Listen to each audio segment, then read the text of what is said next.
નમસ્કાર મિત્રો, હવે ગુજરાતમાં ધીમે ધીમે ચોમાસા ઋતુના વરસાદની શરૂઆત થવા જઈ રહી છે। હવે ઉનાળાનો તડકો વિદાય લેશે અને ધીમી ધારે વરસાદ શરૂ થઈ જશે। આજે હવામાન વિભાગે આગાહી કરી છે કે આવતી 20 તારીખ આસપાસ ગુજરાતમાં વરસાદ શરૂ થઈ જશે, જેમાં ગુજરાતના સૌરાષ્ટ્ર, કચ્છ અને ઉત્તર ગુજરાતના ભાગોમાં વાવાઝોડાની અસર જોવા મળશે, જેના કારણે આ વિસ્તારોમાં ભારે વરસાદની સંભાવના છે। હાલ મિત્રો ગુજરાતની બાજુના દરિયામાં વરસાદી વંટોળ શરૂ થઈ ગયું છે, જે ગુજરાતના દરિયા કિનારે ટકરાશે। મિત્રો, ચોમાસા ઋતુના વરસાદની શરૂઆત સૌથી પહેલાં કેરળ રાજ્યમાં થતી હોય છે અને કેરળમાં હાલ વરસાદ શરૂ થઈ ગયો છે। હવે આ વરસાદ ધીમે ધીમે ઉત્તરના રાજ્યોમાં શરૂ થશે અને ગુજરાતમાં પણ થોડા દિવસોમાં વાવાઝોડાની સાથે ભારે વરસાદ પડશે। ગુજરાતમાં 20 થી 25 તારીખ સુધીમાં વાવણી લાયક વરસાદ સાથે ચોમાસું શરૂ થઈ જશે। આજે મિત્રો આપણે આ વિડીયોમાં હવે ગુજરાતના કયા જિલ્લાઓમાં કેટલો વરસાદ પડશે, કયા જિલ્લામાં કેટલો પવન ફૂંકાશે અને કયા વિસ્તારોમાં વાવાઝોડું ટકરાશે તે દરેક હવામાન સમાચારો વિશે વાત કરીશું। પરંતુ મિત્રો, આ વિડીયો શરૂ કરીએ એ પહેલાં આ વિડીયોની નીચે એક હાઇપ કરવાનું બટન હશે, તેને દબાવી દેજો, એટલે મિત્રો તમને દરેક માહિતી મળી જશે। જો મિત્રો તમે દરરોજ કયા વિસ્તારોમાં કેટલો વરસાદ પડ્યો અને આવનારા સમયમાં કયા વિસ્તારોમાં વાવાઝોડું ટકરાશે તે દરેક સમાચારોની દરરોજ માહિતી મેળવવા માંગો છો તો અમારી આ હવામાન ખાતાની યુટ્યુબ ચેનલને સબસ્ક્રાઈબ જરૂરથી કરી લેજો। અત્યારે મિત્રો એક મોટું વાવાઝોડું કેરળના દરિયા કિનારે શરૂ થઈ ગયું છે, જેના કારણે અત્યારે કેરળમાં મુશળધાર વરસાદ પડી રહ્યો છે। આ વાવાઝોડું હવે ધીમે ધીમે ગુજરાત તરફ આગળ વધશે, જેના કારણે હવે પવન ફૂંકાવાનું શરૂ થઈ જશે અને લગભગ 20 તારીખ આસપાસ ગુજરાતમાં વરસાદના દર્શન થશે, જેનાથી ગરમીમાં રાહત મળશે અને ચોમાસું શરૂ થઈ જશે। હાલ મિત્રો બંગાળની ખાડી અને અરબ સાગરના દરિયામાં કાળા ડિબાંગ વાદળો પાણી ભરી રહ્યા છે અને આ વાદળો ધીમે ધીમે ગુજરાતમાં વરસાદ લાવશે। મિત્રો, કેરળમાં શરૂ થયેલું વાવાઝોડું ધીમે ધીમે મોટું ચક્રવાત બનશે અને તેના કારણે ગુજરાત અને તેની આસપાસના વિસ્તારોમાં ભારે તોફાન આવશે, જેના કારણે ગુજરાતમાં વાવાઝોડું અને તેની સાથે તોફાની વરસાદ લાવશે। હાલ મિત્રો દરિયામાં 2 મોટા વરસાદી વાવાઝોડા શરૂ થઈ ગયા છે, જે 150 કિલોમીટર પ્રતિ કલાકની ઝડપે આગળ વધી રહ્યા છે, જે આગામી દિવસોમાં ગુજરાત નજીક પહોંચી જશે, જેના કારણે ગુજરાતમાં ચોમાસા ઋતુની શરૂઆતમાં ભારે તોફાની વાવાઝોડા સાથે વરસાદની શરૂઆત થઈ જશે।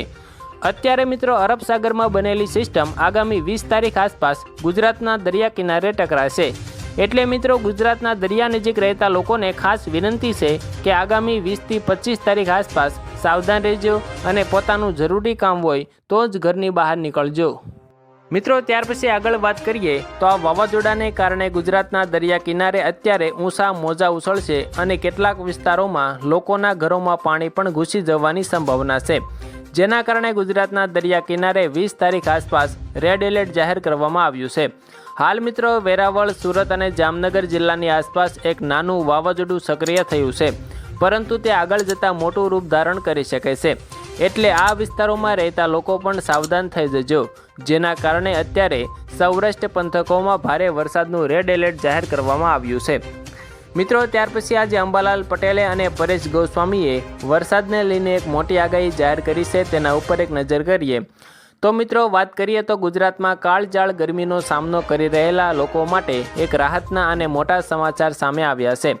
જાણીતા હવામાન નિષ્ણાત અંબાલાલ પટેલે રાજ્યમાં આગામી 2 દિવસ બાદ ગરમીનો પારો ગગડવાની અને વાતાવરણમાં એક મોટો પલટો આવવાની સંભાવના વ્યક્ત કરી છે।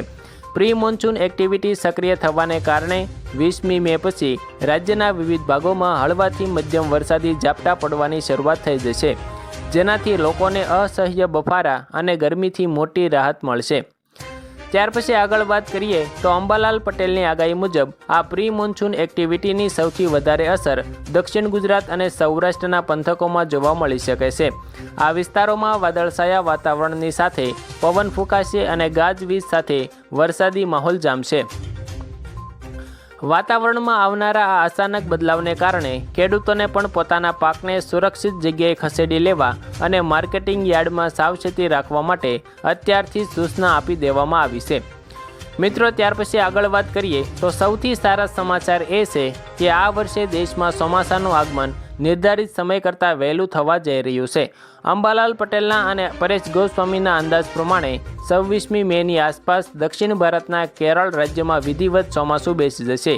કેરળમાં વહેલા આગમનની સીધી અસર ગુજરાત ઉપર પણ જોવા મળશે, જેના કારણે રાજ્યમાં સામાન્ય રીતે 15મી જૂનની આસપાસ ચોમાસું બેસતું હોય છે, પરંતુ આ વર્ષે 8 થી 10 જૂનની આસપાસ ધમાકેદાર વરસાદની એન્ટ્રી કરી લેશે।